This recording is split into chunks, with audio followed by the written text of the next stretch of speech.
Good morning, everybody.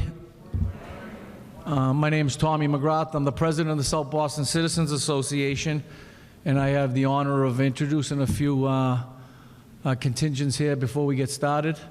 To my left, your right, we have the Excel School Junior ROTC.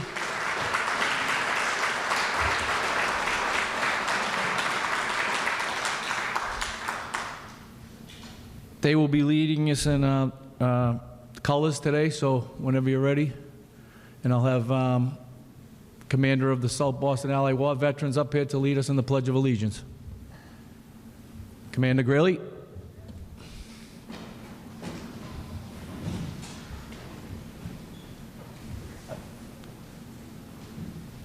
I guess they can do the flag. I think they're doing the flag stuff. I pledge allegiance to the flag of the United States of America and to the republic for which it stands, one nation, under God, indivisible, with liberty and justice for all. Please remain standing for the playing of the Star-Spangled Banner.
Thank you very much for that. Please be seated. I will be brief. I want to thank a few people.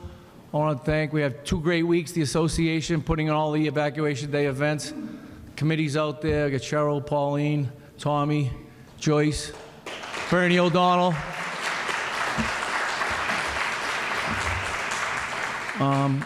To be honest, it's not easy, but there's a lot of sacrifice put into this and taking time away from their families to be with us and keeping this going. So thank you, committee. Thank you very much. I also want to thank the students this year. They're not here for participating. Another great turnout, just learning about Evacuation Day and trying to keep that tradition going. If anyone participated, showed up, supported us all along the way, we thank you very much, and it didn't go unnoticed.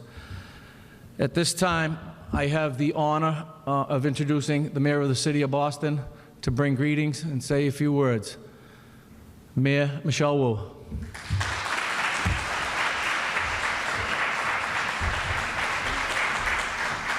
Good morning, everyone. I am deeply honored, as always, to be here with you all and to ensure and to see the traditions and the history and heritage of our community passed down generation after generation. So they're not here anymore, but very grateful for our JROTC community and for their presence at so many important events.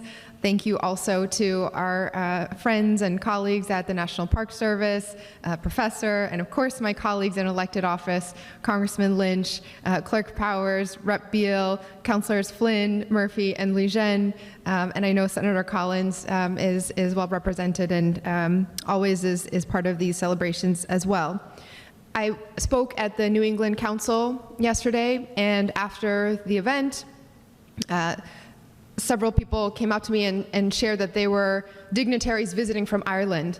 And I said, that's wonderful, how long are you in town for? And they said actually they had to go back home today or tomorrow. And I said, well, I'm sure that the celebrations back home are much bigger, and that's why. And they said, no, actually the celebrations here are much bigger. They had to get back, and they were sorry and sad to miss it, but it was a wonderful surprise for me to hear about that. And it just goes to underscore what was just said, that it is thanks to the efforts and the dedication of this community that the celebrations of St. Patrick's Day and of Evacuation Day continue to be known around the world as the place where our community keeps that heritage and culture strong. So I want to reflect just a little bit today on Evacuation Day in particular, and how important it is that the lessons that we can draw from our history are still very much relevant and needed today. When it comes to that story of our nation, there's no shortage of battles, and I'm sure Professor Allison would give us a lot that were quite significant, but it's less common that we can celebrate the conflicts that were won without full violence and with just audacity and ingenuity. What happened in this community nearly 250 years ago captures the possibility that's been so central to the experiment of American democracy, that people who were living their everyday lives can come together and not only stand up to the biggest superpower in the world, but win. It was the farmers and merchants, blacksmiths and booksellers that built this coalition and made it happen. And correct me if I'm wrong, but my understanding of the history is that initially General George Washington had planned to bombard the city as it was being held by the British. His advisors shared that that wasn't a good idea and would actually lead to potentially much more loss than it would have gained in the overall effort.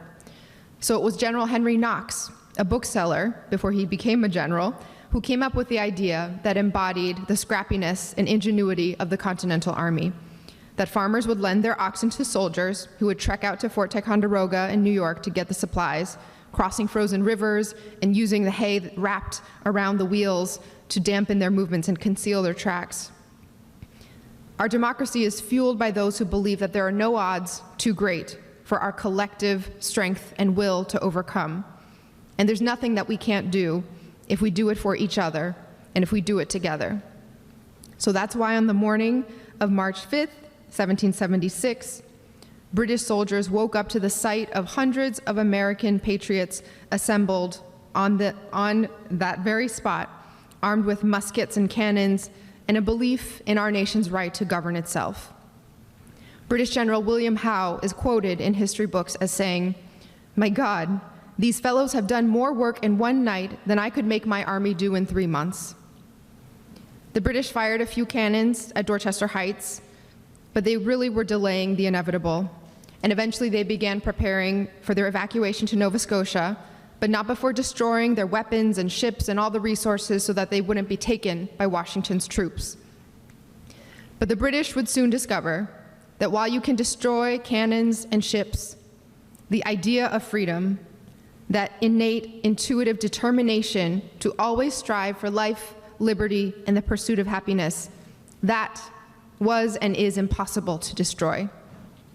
It's why we vote, it's why we protest, it's why people from all over the world come here to this nation to seek safety and opportunity, And it's why this community continues to stand up again and again to ensure that we are remembering and honoring this heritage.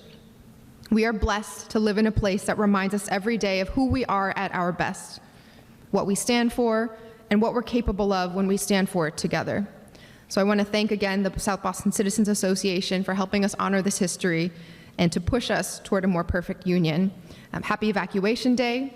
And I'm very honored to pass the microphone over to someone who has not only been central to this community's standing and resources and leadership, but continues to deliver for our entire city with the resources for more affordable housing, for more transportation infrastructure, and of course, to ensure that we are protecting and preserving the monuments that we so treasure.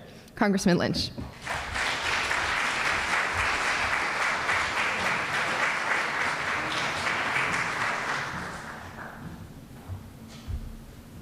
Thank you. Good morning.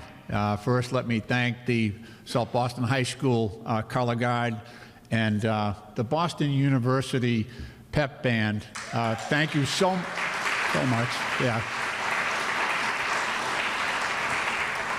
And I know we had earlier today, and we've got some of our members here earlier, but not only the Henry Knox Regiment, but also the Lexington Regiment, who adds so much history and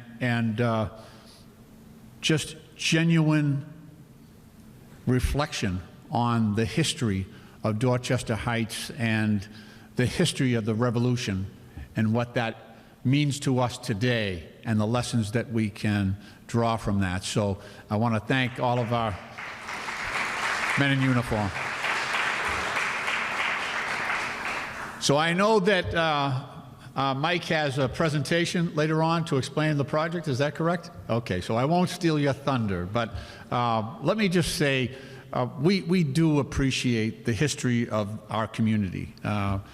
Sometimes when you live in the midst of that history, unlike tourists who pour in here to see various sites and memorials, we who live among it are not really caught up or swept up are sometimes well informed about what actually happened here. That is not true of Dorchester Heights, thanks to Bob Allison, who is our local historian, and others who, and also our schools and our friends here at the Boys and Girls Club. There is that history that is taught here in our community to our benefit.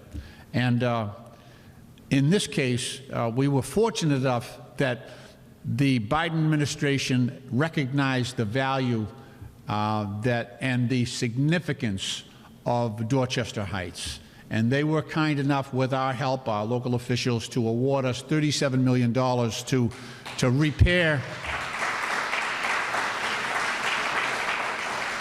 repair Dorchester Heights. And there's a certain harmony in what's going on the Heights today and what happened almost 250 years ago.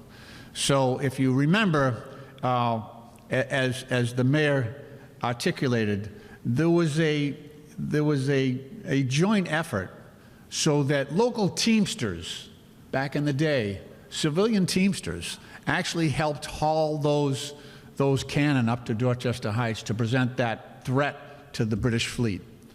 And we were lucky enough, Mike took a group of our local elected officials, myself included, up to Dorchester Heights the other day. We went to what is now the top, but they've taken half of the monument down. As we were walking through there on this construction project, it was mostly local workers who were doing the work up there. So there were union iron workers, which warms my heart. There were union laborers and carpenters. There were union stonemasons and bricklayers, union teamsters, and just members from the laborers union. And they all, you could just tell with the energy and the respect that they were addressing their work. They've taken every bit of cladding, stone cladding, and numbered it. It's a huge field now with all the different pieces of stone marked, so that once structurally repaired and improved, in my estimation, because it's never been really built and rebuilt in this fashion. But the local community, through its workers and families, take great pride in the fact that it's local workers up there doing the work every single day. So we are truly blessed. But I just want to say thank you to Mayor Wu. None of this would happen by one person alone. So we rely heavily on Mayor Wu and our city councilors, and I know our council delegation here today, Ed Flynn and Erin Murphy and Ruthie Louis-Jean is here as well. I always mess up your name. I'm so... Louis-Jean, right? Yeah, okay, all right, thank you. And, you know, our state delegation, Nick Collins, he's got 3 kids, so he's running from event to event. But David Beal, who is a brand new father,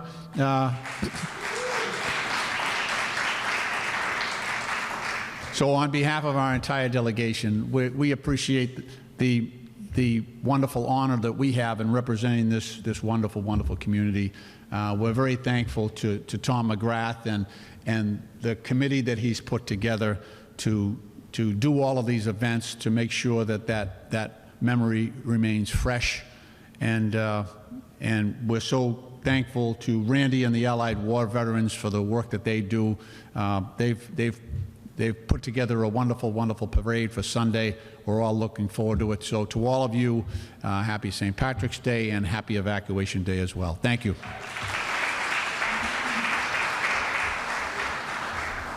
Speaking of new fathers, let me introduce our newest father in the community, a true advocate. He was with us on the tour of the Dorchester Heights renovations. Our good friend, State Representative David Beal.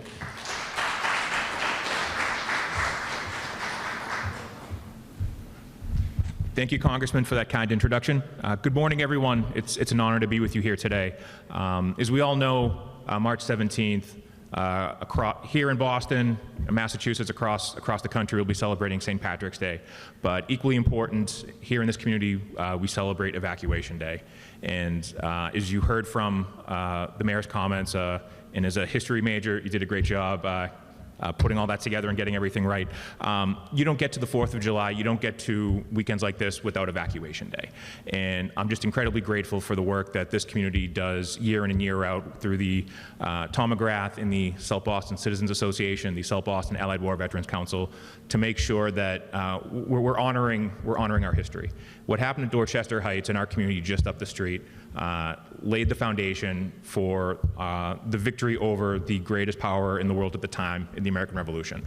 And you know, we're able to enjoy this time of year because of what happened just up the street. And I'm incredibly grateful to the Congressman for the work he's done to make sure that that tradition, that monument, that history stays alive. We had an essay and poster contest a few nights ago, and I think there were 17 students who participated from local schools and were selected for their essays and posters depicting what happened on the Heights. And as a new parent, I'm grateful to my mom for instilling those traditions in me, and I look forward to passing those on to my daughter in future generations. So on behalf of me and my family, happy St. Patrick's Day, happy Evacuation Day. Thank you, Congressman, for making sure that we keep this legacy alive, and I have the great honor now of bringing up my city councilor and my neighbor, City Councilor Ed Flynn.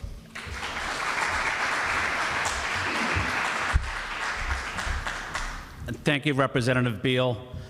Thank you to the South Boston Boys and Girls Club for hosting us. Honored to be here.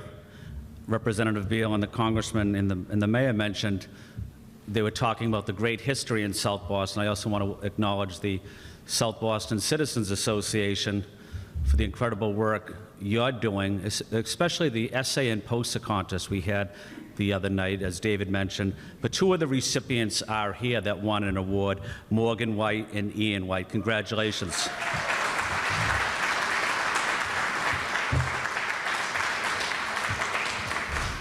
I also wanted to acknowledge my friend and colleague in government who does an incredible job working at the City of Boston as well, Rob Santiago from the Veterans Department.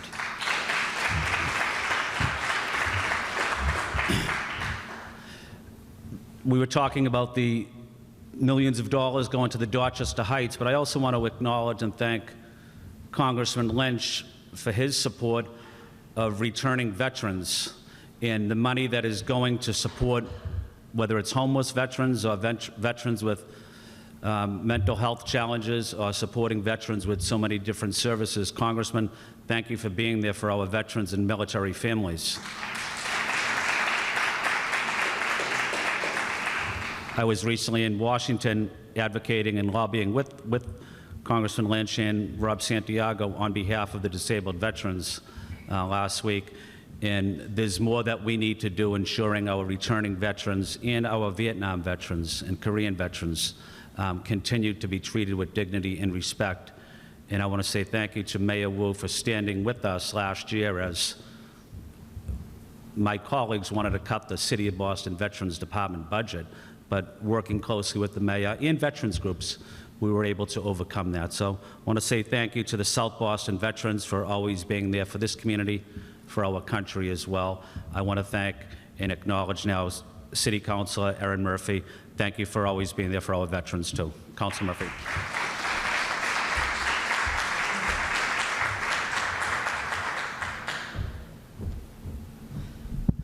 Thank you, Councilor Flynn. It's an honor to be here. I say every year this is my annual history lesson. I learned so much this week. And I do, as you know, we usually march up from church. We're at church earlier, so I do want to thank Margaret Lynch and Father Joe White. You always host that Mass every morning, and then we march up. So thank you to the Boys and Girls Club for always stepping in for this community when we need to. One thing that is important to me is to make sure that we pass on traditions. So Tommy McGrath and all of you who make sure, I call you Tommy's crew, who show up all the time for not just our kids in the essay contest. I was honored to sit next to the South Boston Catholic Academy students in Mass this morning who walked up from school. So it's just a wonderful week where it's a coincidence, right, that Evacuation Day happened in the same neighborhood that hosts the parade. We'll have 1 million people here on Sunday celebrating St. Patrick's Day. So thank you also. The South Boston elected officials always step up and make sure that they work alongside the mayor and also, you know, the police department, Captain Boyle, everyone makes sure the Parks Department and everything that we have a safe week, but it's important that we don't forget where we came from. I always like that Representative Beale reminds us that without this day, the rest of our country wouldn't happen, and it's true. So continue to share the stories, continue to make sure that the next generation remembers how hard it was to get here and how wonderful it is to have our freedoms and to live in a country like this, in a state like this, in a city like this. And also just want to, I know others said it, but thank you, Congressman Lynch, for making sure this money gets here. This is $37 million for Dorchester Heights. As a Dorchester girl, I do like the name. I do appreciate that I refer to the South Boston like his favorite cousin from Dorchester, but also you make sure that other funds, right, if it's the health center, the veterans that Ed Flynn mentioned. So thank you always, and I know that the next person I'm calling up is Superintendent Michael Creasy, who will give us more history and wonderful news about what's to come at Dorchester Heights. So thank you.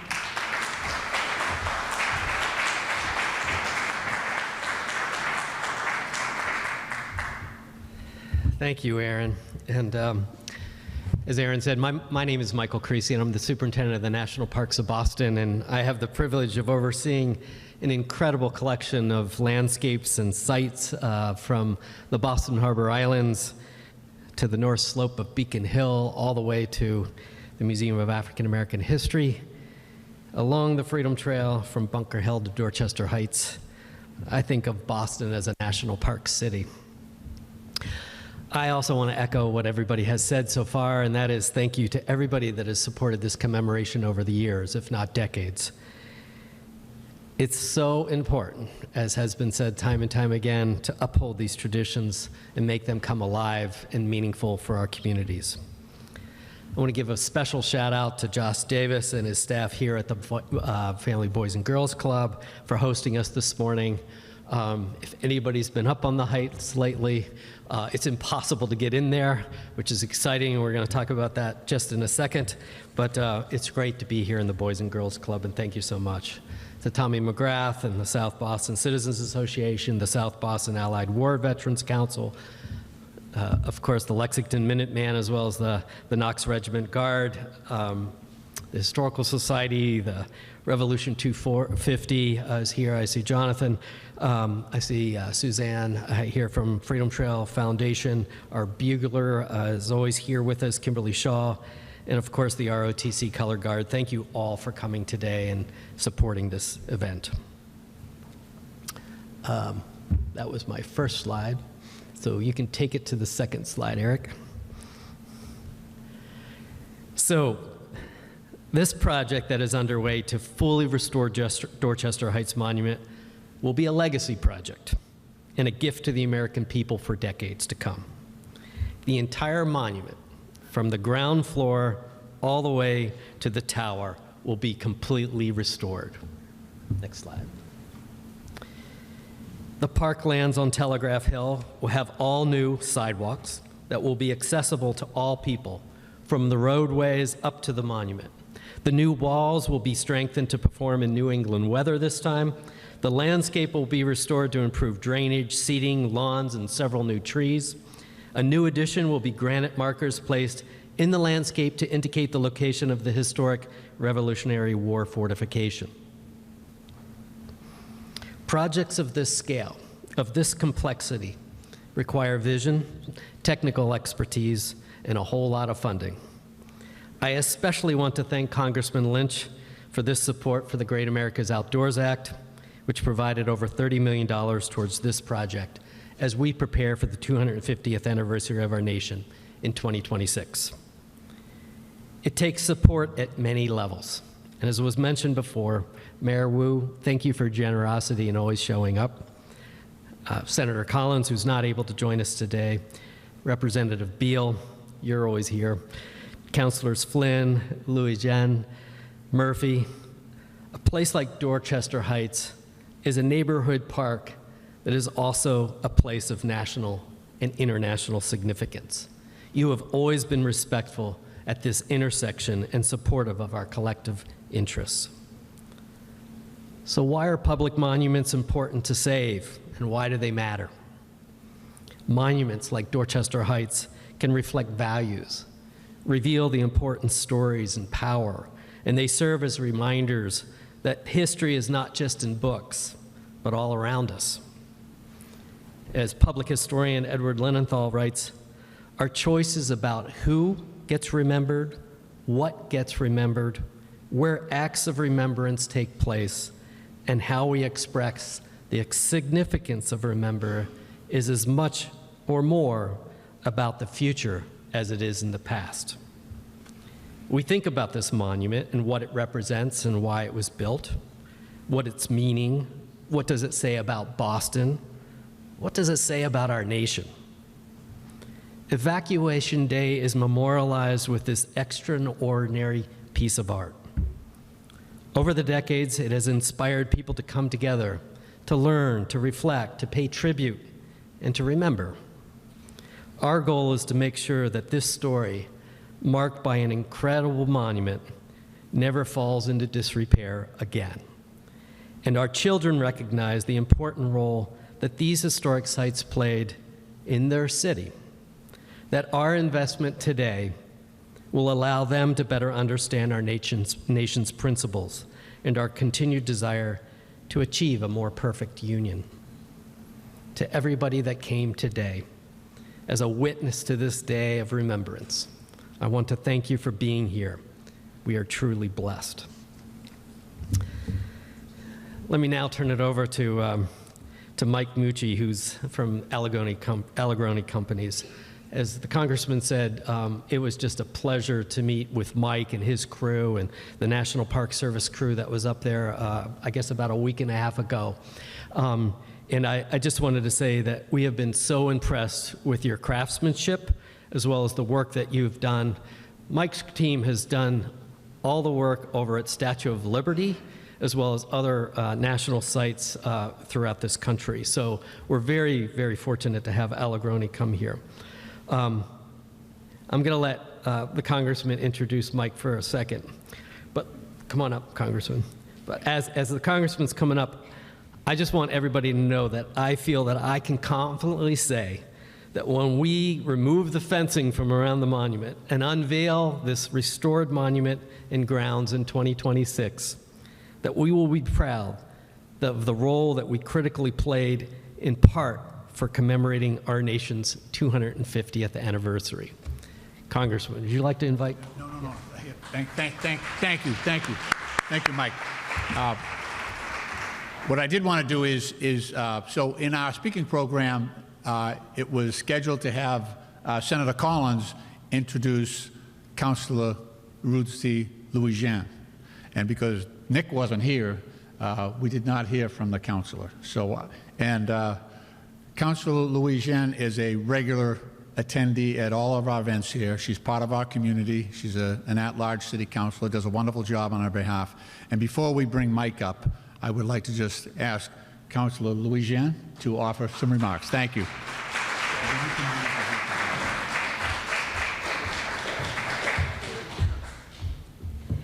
Thank you very much, Congressman, and you do a great job with the name all the time, so it's a hard one. Good morning, everyone. I'm Ruthie Louis-Jean. I'm president of the Boston City Council, and I'm an at-large city councilor, a privilege of mine to represent every neighborhood. And I just want to thank all of the organizers, the South Boston Citizens Association, the South Boston Allied War Veterans, all the community members who helped make this possible. Congratulations to the children of Anna White for winning the essay contest. I really have enjoyed coming to this event. Although we are inside, I look forward to the future when we are outside because of the work that the Congressman and the state's representative and everyone who've done to make the restoration of the monument possible. My first job here in the city of Boston when I was 14 was as a tour guide of our local history. And it's important that our young people, that everyone knows that local history, that we uplift it. I'm a member of the Commemoration Commission as we think about that celebration, the 250th and then the 400th. I think it is important that we invest money at the local level, at the state level, and at the federal level so that our children, our generations, and our communities know the role that Boston played and continues to play in shaping this country. So thank you to everyone for being here. Happy Evacuation Day, and hope everyone has a fun and safe weekend. Thank you.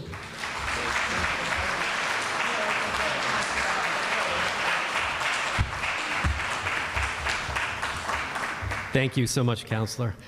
Now I'd like to introduce Mike Mucci from Allegrone Companies.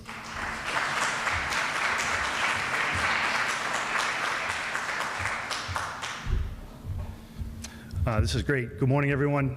Again, my name is Mike Mucci. I'm the project executive for Allegrone. We're both the general contractor overseeing all the work, and we're also the masonry restoration company that is doing all of the work with our own labor on the monument itself. We're a fourth generation restoration contractor, as Michael nicely kind of threw out. We are working at the Statue of Liberty. We were a big part of the Shaw War Memorial restoration in Boston. And being the contractor and talking about the amount of money that's going into this type of restoration, I'd like to assure you that when we do these types of projects, it's more than just a construction site. It's more than just trying to spend money, get in and get out of a job. We're preserving history, and we're doing it with local union labor, which is great. So I would like to start, if you could go back one slide. This project has a very large dollar number, but it also has a very aggressive scope. That hatch that you see on the left, we are dismantling and taking apart the entire top half of the monument and then placing it at grade. And then we're going to rebuild it and put every piece of stone back where it came from. And the reason we're taking it down is that through the 100+ years that it's been up, there's been levels of deterioration and repairs that are kind of beyond what can just be fixed from the outside. We have to get back to the backbone and the structure of it and get it down to this level where we can do the restoration. If we go to the next slide, please. So I think this shows us just after we mobilized, and you can see the the entire monument, as it stands. The next slide gets us to, how do we take this apart and how do we do it safely? So one of our first big challenges was to build the scaffold around this so that we could get the workers right to, starting with the weather vane at the top and then starting to dismantle and lower all of the stone piece by piece. As you can see on the right, we had a very large crane on site where we're breaking the mortar joints, we're protecting the stones, we're using very good safety methods to ensure that the stone is preserved as it's being picked and moved and placed at grade. If we could go to the next slide. This is a very telling slide. This is almost down to the level where we're going to complete the removal. This shows the steel as it sits and holds the structure together. Might be a little bit tough to see, but you can actually stick your arm right through that steel. It is disintegrated that bad that it's really lost all of its ability to do what it was supposed to do, which is hold that structure together. So now that we were able to take apart the top half of the monument, get down to the steel level, we are removing all that steel. We're coming in with all brand new galvanized steel. We're going to make a new, we call it a ring beam, at that level, which will be fortified by steel and concrete. We'll reconnect the monument, and then we're going to put it back together. This next slide it gives you a great view of what you can only see if you're up on the scaffold. That's 550 stones at grade. That's everything that's come down. Each stone, I think as Michael pointed out, each stone has its own unique number associated with it. We have a very detailed catalog system that goes back to a key that when we look at any stone, and our numbering system is very specific, so we know where it came from, what side, what it was placed next to. While all these stones are at grade, we're actually evaluating all of them, and we're seeing if any of them need to be repaired. Because a big aspect of preservation work is don't throw away the stone that has a crack in it and get a new one. Can we fix it? Can we make it structurally sound? And can we preserve it and put it back in place? So we have a team of our masons, preservation architects, and structural engineers physically touching and looking at every stone and then saying, what's the minimal amount of work we can do to make it structurally sound and look like it always has. So we're getting into that work in the spring, and then hopefully as you continue to look up over the summer, you'll start to see it being raised back up as we work our way through the project. The job does go through the June of 2025, but we are very hopeful to get the monument up this current year, this calendar year, and we're back in the spring finishing up sidewalks, planting seed, getting the grass to grow, and getting the park to a state to bring everyone back to it. So those are some of the highlights I wanted to touch on this morning. At this time, I'd like to bring up Elizabeth Colby.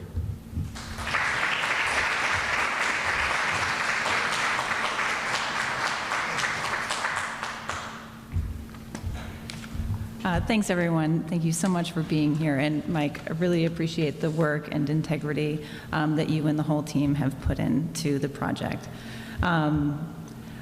I would love to share, and I'm so pleased to do so, that we are on target to rededicate and commemorate this incredible monument in the spring of 2026, in time for the 250th anniversary of the events that took place that we memorialize today, and look forward to doing that with each of you. Later this spring, we will be beginning a community-engaged process to work with everyone in South Boston to plan and identify how we will be conducting this rededication, and how we are going to be commemorating this at an official grand reopening. As part of this process, we plan to be offering a number of hard hat tours available by registration and reservation so that folks can get into the grounds and see the restoration and preservation work that's underway. We'll be working with the South Boston Citizens Association and the Dorchester Heights Association along with local press to get word out so that folks can reserve a spot, grab their hard hat, and see the work that's underway. For Evacuation Day this year, on Sunday the 17th, the site itself will stand quiet as witness to the annual Evacuation Day remembrance and give honor and space for the St. Patrick's Day celebratory parade. Next weekend, on the 23rd, the National Park Service, along with our partners, Boston Harbor Now and the Massachusetts Department of Conservation and Recreation, will be hosting an afternoon Evacuation Day cruise through Boston Harbor, passing within view of Bunker Hill, Dorchester Heights, Castle William, now known as Castle Island, and out to Boston Light with food, music, beverage, and story sharing by historians who are experts in Boston's Revolutionary War history. You can talk to one of us in uniform today to learn a little bit more about that. With that, I'd love and am pleased to introduce our distinguished historian, longtime neighbor to Dorchester Heights, and the chair of Rev 250, which is a consortium of organizations and individuals working together to plan and promote programs, events, and exhibits that explore revolutionary life and turning points in Massachusetts. Bob Allison, I invite you to share your thoughts on the significance of Dorchester Heights and Evacuation Day. Thank you.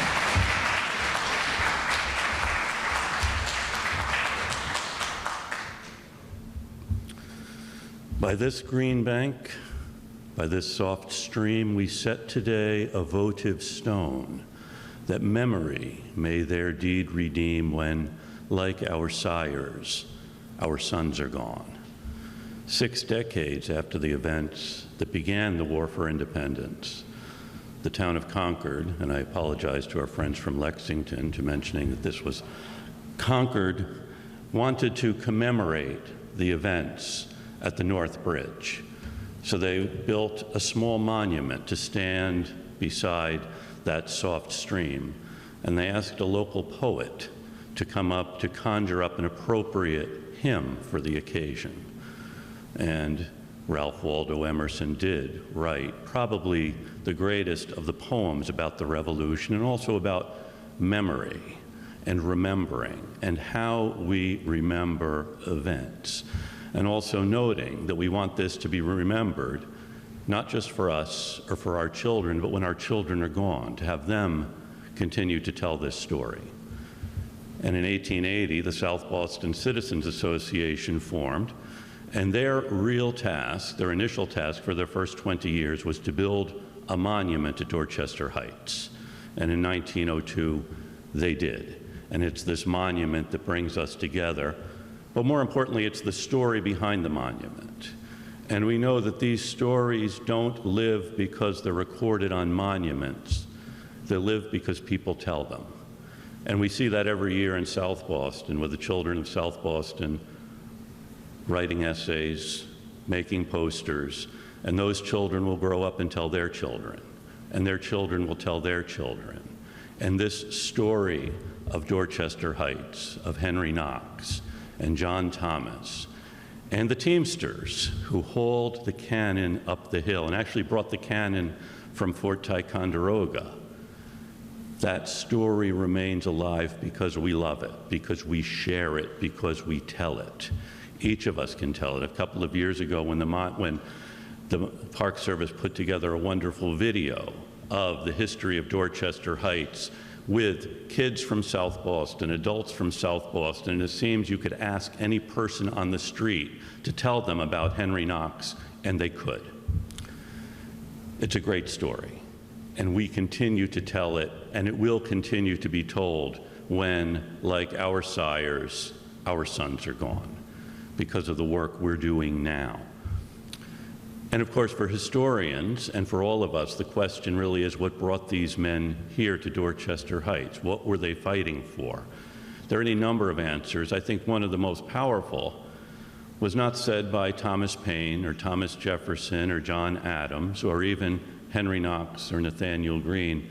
It was actually the commander of the Continental Army, George Washington, who I think if he came today, the Bostonians would be quick to point out was not from around here. But what motivated Washington, a phrase he keeps using, was actually from the book of Micah, that each of us can sit beneath our own vine and fig tree and there will be no one to make him afraid. So we commemorate Dorchester Heights and this event. It's special not because it happened here, but because it continues to allow us to live here in a place where we can sit beneath our own vine and fig tree, and there will be none to make us afraid. Thank you.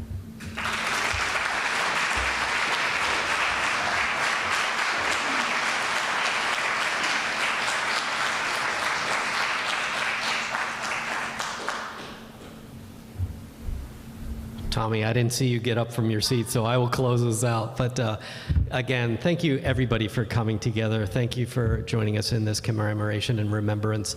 Thank you everybody for your participation. We will have a wreath laying ceremony up on the site if any would like to join us, and we're going to be proceeding there immediately after the ceremony. So thanks again, appreciate it.